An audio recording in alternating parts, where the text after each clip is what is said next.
Welcome back in this video. और आप सभी कैसे हो? I hope you are well doing. मैं भी ऑल्सो ठीक हूँ। तो आज की वीडियो हमारी है basic skills in life.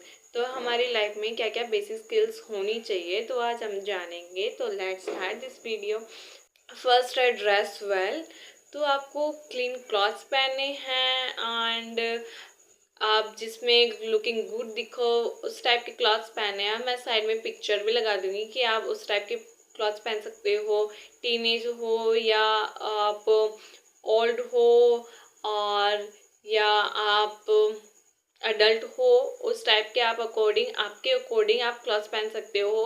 But आपको मतलब बताती हूँ, जो आप ऑफिस में जा रहे हो तो आप नॉर्मल कपड़े नहीं, आप औरों को देखो कि कैसे वो कपड़े पहन रहे हैं। आप उनको देख के इंस्पायर हो सकते हो कि मैं भी ऐसे कपड़े पहनूं। और आजकल तो आप सभी को पता है कि सब एक दूसरे को देख के बहुत चीज़ सीख भी रहे हैं। ये बहुत अच्छी बात है, तो हमें सीखना भी चाहिए। और हमें वेल ड्रेस पहनना ज़रूरी है क्योंकि हम बाहर जा रहे हैं। पहले तो ऐसा होता था कि नॉर्मल डेज में भी ऐसे ही नॉर्मल कपड़े पहन लिए, या फेस्टिवल होता था ना तभी ही अच्छे कपड़े पहने जाते थे। मतलब अब तो ऐसा है कि हर कोई नॉर्मल डे में भी या बाहर जाओ तो अच्छे कपड़े पहन के जाते हैं। तो हमें ज़रूरी है वेल ड्रेस होना, लुकिंग गुड दिखना। और आजकल तो सभी अच्छे दिख रहे हैं, क्योंकि पहले नहीं ही इतना स्किन केयर प्रोडक्ट पे, हेयर पे एंड अपना ड्रेस वेल नहीं रखते थे। बट आजकल के टाइम में हर कोई ये रख रहा है, तो ये अच्छी बात है। हमें होना भी चाहिए, ड्रेसिंग सेंस गुड होना चाहिए, तो मैं मानती हूँ। और सेकेंड हमारे अंदर क्या स्किल्स होनी चाहिए? Speak clearly and confidently. आप जो भी बोलो कॉन्फिडेंट बोलो। जैसे मैं बोल रही हूँ कॉन्फिडेंट, तो आप भी बोलो। देखो मैंने भी ये चीज़ सीखी है मिरर के सामने बैठ के। पहले भी देखो, हम सबको पता है कि नहीं आता, हमें वो चीज़ सीखनी चाहिए। जो भी चीज़ हमें नहीं आती वो चीज़ हमें सीखनी चाहिए। एंड आपको ट्राई करना है स्पीक क्लियरली। जो कई बार नहीं होता कि हम बोलते तो अटक जाते हैं, क्योंकि हमें उनके बारे में ज़्यादातर पता नहीं होता इसलिए, और हमारी टंग स्लिप्स होती है। तो वो हमें ध्यान रखना है कि हमारी टंग कहाँ स्लिप हो रही है, हमें वो चीज़ रिमाइंड करना है। बहुत बार ऐसा होता है कि हम अटक जाते हैं एंड एम्प्रेस फील करते हैं किसी के सामने कि हमारे साथ में ऐसा क्यों हुआ।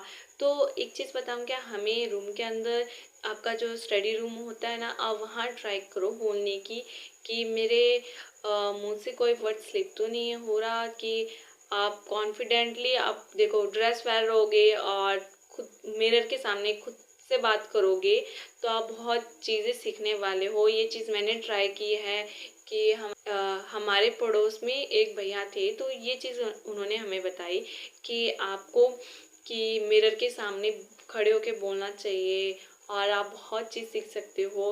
जैसे आपको इंग्लिश नहीं आती है ना, मानती हूँ मैं। तो आपको क्या करना है, आप मिरर के सामने फ्लुएंट एक बार में तो होगी नहीं, तो आपको टाइम लगेगा फ्लुएंट होने में। तो आप मिरर के सामने सेंटेंस लो, माउथ से प्रैक्टिस करो। फॉरनर कैसे बोल लेते हैं, क्योंकि वो उनकी मदर टंग है, हमारी तो है नहीं मदर टंग, हमारी हिंदी है। तो हमें सीखनी है, तो वो हमें बार बार प्रैक्टिस करनी पड़ेगी। वैसे ही है कि आप कॉन्फिडेंटली बोलोगे, स्पीक क्लियरली बोलोगे, तो आप किसी के सामने भी बोलोगे ना, तो हाँ यार ऐसा लगेगा कि इसमें मैनर है बोलने की। देखो कितना अच्छा बोल रहा है, कॉन्फिडेंट है यार बंदा ये, और कितना क्लियर वर्ड्स निकले उसके मुंह से। तो यार अच्छा इंप्रेशन पड़ता है, गुड इंप्रेशन पड़ता है। तो ये चीज़ होनी चाहिए हमारे अंदर स्किल्स। और थर्ड हमारे अंदर स्किल्स होनी चाहिए लाइफ पर्पस, कि हमारा लाइफ में पर्पस क्या है। तो मान लो आपका पर्पस है कि मुझे सीए बनना है, डॉक्टर बनना है, तो वो आपका लाइफ का पर्पस है। तो आपको वो स्किल्स डेवलप करनी है। और फोर्थ हमारे अंदर स्किल्स होनी चाहिए रिस्पेक्ट। पता है क्यों?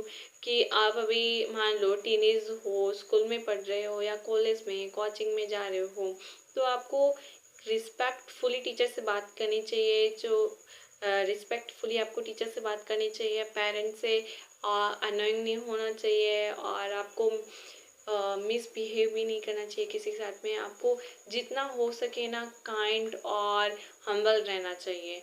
और आपको सबको रिस्पेक्ट देनी चाहिए, दादा हो या दादी हो, नानी हो, नाना हो, मामा हो, मामी हो, सबको आपको रिस्पेक्ट देनी चाहिए और रिस्पेक्ट होना चाहिए।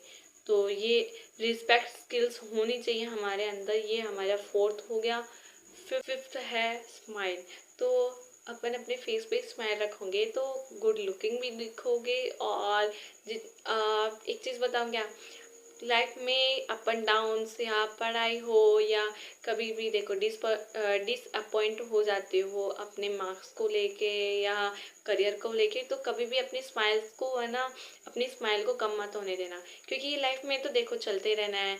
आगे भी आपने कॉलेज स्कूल करोगे, कॉलेज करोगे और फिर करियर में जाओगे, देखो सब में ही कई बार ऐसा होता है कि निराशा भी मिलती है, तो आपको गुड अपॉर्चुनिटी भी मिलती है। सब में अप एंड डाउन्स चलते रहते हैं। तो अपनी स्माइल को कॉम्प्रोमाइज़ मत करना और हमेशा खुश रहना। और हो सके तो जितना हो सके ना, तो मेडिटेशन करना सुबह उठ के, और सुबह भगवान से ये करना कि मेरा पूरा दिन अच्छा जाए। तो अपने सुबह उठोगे ना, तो अपने फेस पे स्माइल रखोगे तो पूरा दिन अच्छा जाएगा। और दिमाग को एकदम शांत रखना और दिमाग में टेंशन मत लेना, क्योंकि पता है सबको ही लाइफ में अप एंड डाउन्स आते रहते हैं, टेंशन आती जाती रहती है, खुशियाँ भी आती है और जाती भी है। तो हमें क्या ध्यान रखना है कि अपने फेस पे स्माइल रखना है, जिससे हम अच्छे दिख सकें। तो ये हमारा हो गया। 6th पॉइंट हमारा है स्पीक ट्रूथ। तो जितना हो सके अपन ट्रुथ बोलेंगे तो उतना अच्छा है, क्योंकि ऐसा होता है कि हम बोलना नहीं चाहते, झूठ तभी निकल जाता है। तो हमें ध्यान क्या रखना है कि जहाँ ज़रूरत हो वहीं झूठ बोलना, और हो सके तो क्या अवॉइड करना झूठ को। हमें स्पीक ट्रूथ। आप सभी को ये चीज़ ध्यान रखनी है, जो भी मेरी वीडियो देख रहे हो, मम्मी पापा और गुरु के आगे आपको ट्रूथ बोलना है। और मतलब स्ट्रेंजर हो गए उनके आगे भले ही झूठ बोलो, कोई दिक्कत नहीं है, पर आपको ये चीज़ ध्यान रखना है कि अपने फैमिली मेम्बर के आगे ही ट्रूथ नहीं बोलना है, उनके आगे झूठ मत बोलो, किसी और के आगे बोलो कोई दिक्कत नहीं है। तो ये हमारे अंदर स्किल्स होनी ही चाहिए। 7th है एक्सपेक्टिंग सिचुएशन। जो भी सिचुएशन चल रही है, मान लो घर में है ना फाइनेंशियल कंडीशन अच्छी नहीं है या आप फेल हो गए हो, तो कोई भी है, मान लो कि है ना आपके फ्रेंड्स आप पे आज हंस रहे हैं, तो आप इतनी मेहनत करो कि आप गुड अच्छा रिजल्ट लाओ, कि आप कम आप फेल हो गए हो, आप 90 से क्रॉस ही कर दो मार्क्स। तो उस हिसाब से फाइनेंशियल कंडीशन आज ख़राब है तो कल नहीं होगी, क्योंकि आप मेहनत करोगे तो पैसे कमाओगे तो आपकी फाइनेंशियल कंडीशन अच्छी रहेगी। तो ये आपको ध्यान रखना है कि कोई भी सिचुएशन हो आपको वो हैंडल करनी आनी चाहिए। 8th है सेल्फ बिलीव। आप 12th क्लास में पढ़ रहे हो, एग्जाम्पल बता रही हूँ, तो आपने ठान लिया कि मुझे है ना फुल में से फुल मार्क्स चाहिए, तो आपने जो सोचा है ना वो आप कर सकते हो, आपके अलावा कोई नहीं कर सकता। तो ये आप अपने अंदर सेल्फ बिलीव ला लोगे ना, तो आप कंप्लीट कर ही लोगे अपने गोल को। तो आपके अंदर ये सेल्फ बिलीव होना चाहिए और ये आप कर सकते हो। 9th है एजुकेशन। एजुकेशन पॉइंट में क्यों लेके आई हूँ 9th, तो मैं आपको बताती हूँ। आप किसी भी सब्जेक्ट में आप अच्छे हो तो उसमें आप अपनी पकड़ मजबूत बना लो। पता है क्यों? मैथ, साइंस, इन मैथ और बायो, केमिस्ट्री, फिजिक्स और कॉमर्स में अकाउंट्स, बिजनेस और मैनेजमेंट। आर्ट्स की बात नहीं कर रही हूँ, क्योंकि मैं अभी इन 2 सब्जेक्ट की बात कर रही हूँ। इन सब में आप है ना जो भी स्ट्रीम के बच्चे हो ना, इन एक किसी में भी आप मजबूत पकड़ बना लो, क्योंकि आप जब आप कॉलेज या स्कूल कंप्लीट कर लोगे ना, आप बड़े होगे, तो आपसे कोई भी क्वेश्चन कर सकता है कहीं पे भी। और मान लो अपनी फैमिली मेम्बर में अपना बड़ा भाई बहन है तो उनके रिश्ता आ रहे हैं ना, तो उसमें भी आपको पूछ सकते हैं। तो ये चीज़ आप ध्यान रखना। अभी आप छोटे हो, मान लो आप बड़े हो जाओगे तो आपको सब पूछेंगे कि आपको क्या आता है क्या नहीं। तो आपकी जो भी सब्जेक्ट है ना, आप उन सब सब्जेक्ट में पकड़ अपनी मजबूत बनाना। तो हमारा हो गया 9th point education. 10th point हो गया good knowledge of any particular field. आपको पता ही है कि अधूरी ज्ञान वो हानिकारक होती है, तो हमें ध्यान रखना है कि कोई भी फील्ड की आप नॉलेज ले रहे हो ना, अब तो पूरी अच्छे से लेना, वो आपके आगे तक काम आए। तो आपको गुड नॉलेज रखना है कोई भी पर्टिकुलर फील्ड हो। स्किल है ऑब्जर्वेशन। हमारे अंदर ऑब्जर्वेशन होने चाहिए, बाहर की सराउंडिंग एरिया देखो, उनको ऑब्जर्व करो। जो आपके पास में स्किल्स नहीं है वो ऑब्जर्व करो और मतलब किसी के देखो कि वो कैसे बोल रहा है, कैसे बैठ रहा है, सीटिंग स्टाइल देखो और बोलने का वे देखो और देखने का भी, एंड सब आप बाहर का इन्वायरमेंट देखो, ऑब्जर्व करो और वो चीज़ अपने अंदर अच्छी जो क्वालिटीज़ है ना वो अंदर अपने लाओ। 12th स्किल्स है सेल्फ लव। किसी को भी लव मत करो अपने अलावा, बस मम्मी पापा और अपने जो फैमिली मेम्बर है, भगवान को, इनको ही लव करो। कोई दूसरे में कोई आने जानी नहीं है। पता है क्यों?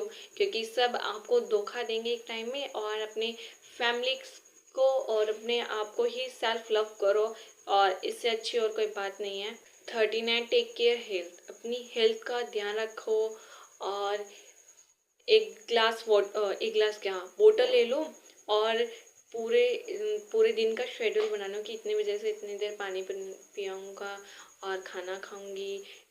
पूरा दिन का शेड्यूल बनाओ अपना, तो वो अपनी हेल्थ को आप ध्यान रखोगे जितना भी हो सके ना। तो आपको ये चीज़ ध्यान रखना है कि आपको पता है कि फेस्टिवल टाइम में, दीपावली या होली हो, कोई भी हो, वेडिंग हो, तो अपनी पता है वेदर चेंज होता रहता है तो अपनी हेल्थ ख़राब हो जाती है। तो आपको ये ध्यान रखना है कि अभी गुड मार्क्स चाहिए या किसी चीज़ में भी आपको रिजल्ट अच्छा चाहिए, तो आपको ध्यान रखना है कि आप खुद की हेल्थ ज़रूर ध्यान रखना।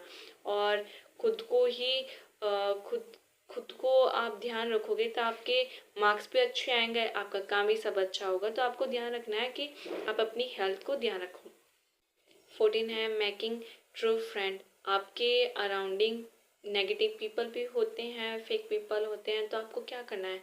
फर्स्ट डे में तो देखो आपको पता नहीं चलने वाला है कि आपका जो फ्रेंड आप बना रहे हो वो कैसा है, उसका बिहेव कैसा है, वो मेरी हेल्प करेगी भी नहीं करेगी, वो मुझे धोखा देगी नहीं देगी। सबका पता है कि आप सभी को पता है कि फ्रेंड्स का नेचर अलग अलग होता है। और आपको ये चीज़ ध्यान रखना है, ट्रू फ्रेंड की निशानी होती है कि वो आपको सपोर्ट करे और आपको बुरे लोगों से बचाए और आपको एग्ज़ाम में भी आपको गाइड करे कि आपके लिए क्या अच्छा है, कि आप वैसे फ्रेंड्स बनाओ। ट्रू फ्रेंड जो आपको लाइफ भर साथ दे, ऐसे ही फ्रेंड बनाओ। 15 है handling failure and heart breaking. कोई भी चीज़ फेल हो गई आप किसी चीज़ में, तो आपको ध्यान रखना है कि मैं नेक्स्ट टाइम नहीं होऊंगा, और आपको वो पॉइंट्स लिखने हैं कि मैं कैसे फेल हो गया। और कोई भी हार्ट ब्रेकिंग न्यूज़ है आप उनसे आपको पता है, हम सभी को पता है कि रोना आता है, कोई भी चीज़ मोमेंट हो, कोई भी मोमेंट हो, हमें रोना आता है। तो हमें ध्यान रखना है, हमें ये चीज़ खुद को स्ट्रोंग बनाना है कि कैसे हम अपने आप को स्ट्रोंग रखेंगे और फेलियर टाइम में हम अपना खुद को स्ट्रोंग करेंगे कि नेक्स्ट टाइम नहीं होगा। और अपने पॉइंट्स लिखना कि मैं कैसे फेल हो गया, नेक्स्ट टाइम नहीं होगा। तो ये चीज़ हमें ध्यान रखना है। और आज की वीडियो में इतना ही, और आप सभी बताना आपको ये सारी स्किल कैसी लगी। Thanks for watching this video. Please like and share, comment करना। Thank you for watching this video. Bye you all.